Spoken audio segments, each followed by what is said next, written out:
আপনাদের সকলকে স্বাগত আমার নতুন ইউটিউব চ্যানেলে।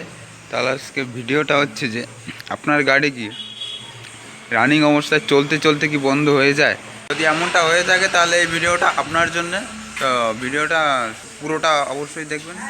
আমি আপনাদের কিছু কিছু ট্রিক দিয়ে দেব, যেটা দেখে আপনারা সহজেই বুঝতে পারবেন আপনাদের গাড়িতে মূলত কী সমস্যাটা হচ্ছে।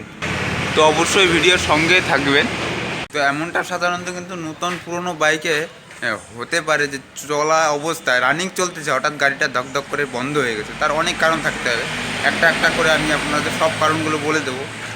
তো চলুন ভিডিওর মূল পর্বটা দেখে আসি সকলে মিলে।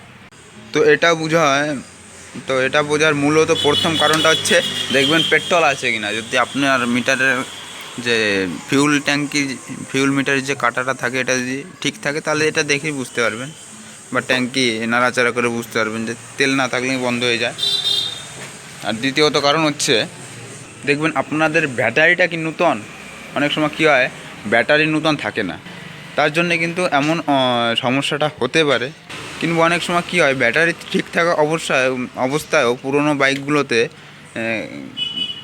তারের যে ওয়্যারটা থাকে ভিতরে, সে ওয়্যার কোয়ালিটিটা ঠিকঠাক থাকে না। অনেক সময় এদিক ওদিক দু একটা ওয়্যার কেটে যায়, তো তার কারণে কিন্তু হঠাৎ করে গাড়িটা বন্ধ হয়ে যেতে পারে।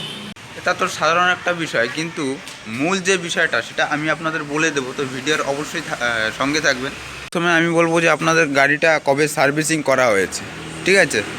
তো যদি আপনাদের নতুন গাড়ি হয়ে থাকে তাহলে কিন্তু যদি পেট্রোল না থাকে গাড়ি বন্ধ হয়ে যেতে পারে। নাহলে কিন্তু আপনাদের ওয়্যারটাও ভালো থাকবে, ভিতরে যে তার সিস্টেমটা ওটা ভালো থাকবে, তার সঙ্গে আপনাদের ব্যাটারিটাও ভালো থাকবে। কিন্তু একটা সমস্যা হতে পারে, আপনার যে স্পার্ক প্লাগের গাড়ির যে স্পার্ক প্লাগটা আছে, নতুন গাড়িতে অনেক সময় কী হয়, স্পার্ক প্লাগের এই যে কেবলটা, স্পার্ক প্লাগটা তো ভালো থাকে ভিতরে, দেখিয়ে দিচ্ছি অনেকটা টাইট।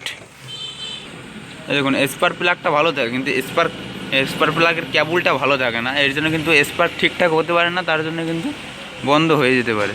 তো যদি আপনাদের গাড়িতে ভালো থাকে তাহলে তো আমি একটা কথাই বলবো, আপনার গাড়ির যে ইঞ্জিন অয়েলটা আছে ওর লিমিটটা কম হয়ে গেছে, ওটা আপনি ইঞ্জিন অয়েলটা চেঞ্জ করে নিন পিস্টনটা খারাপ হওয়ার আগে। তাহলে এতে আপনার গাড়ি বন্ধ হবে না, আর তার সঙ্গে সঙ্গে পিস্টনটা ভালো থাকবে।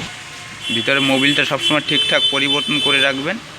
আসলে মূলত মোবিলের কারণে যখন লিমিটটা কমে যায় মোবিলের, পিস্টন আমাদের যে ইঞ্জিন এই যে পিস্টনটা এটা অতিরিক্ত গরম হয়ে যায়। তার জন্য কিন্তু আমাদের গাড়ি নূতন থাকা অবস্থা ব্যাটারি ভালো থাকবে, স্পার্ক প্লাগটাও ভালো থাকবে, কেবলটাও ভালো থাকবে, ঠিক আছে, পেট্রোল থাকবে, সব কিছু থাকবে, কিন্তু এমনিতে গাড়িটা বন্ধ হয়ে যাবে। তো অনেক আসলে আমরা পেট্রোল থাকে, স্পার্ক প্লাগ ভালো থাকে, সব কিছু ভালো থাকে, কিন্তু আমরা মূলত কারণটা বুঝতে পারি না। আসলে মূল কারণটা হচ্ছে এই গাড়ি যদি সব কিছু আপনার ভালো থাকে, সে পুরনো গাড়ি হোক নতুন গাড়ি হোক, যদি সব কিছু ভালো থাকার অবস্থাও, সব কিছু ঠিকঠাক থাকার অবস্থাও যদি আপনার গাড়িটা বন্ধ হয়ে যায়, তাহলে মূলত এক কারণ হচ্ছে আপনার ইঞ্জিন অয়েলটা, মোবিলটা অনেক দিন ধরে চেঞ্জ করেননি, ওর লিমিটটা কমে গেছে, তার জন্য স্টার্টটা বন্ধ হয়ে যাচ্ছে। আসলে ওটা একটু দেখবেন, ইঞ্জিন অয়েলটা ঠিকঠাক পরিবর্তন করে রাখবেন। ধন্যবাদ সকলকে।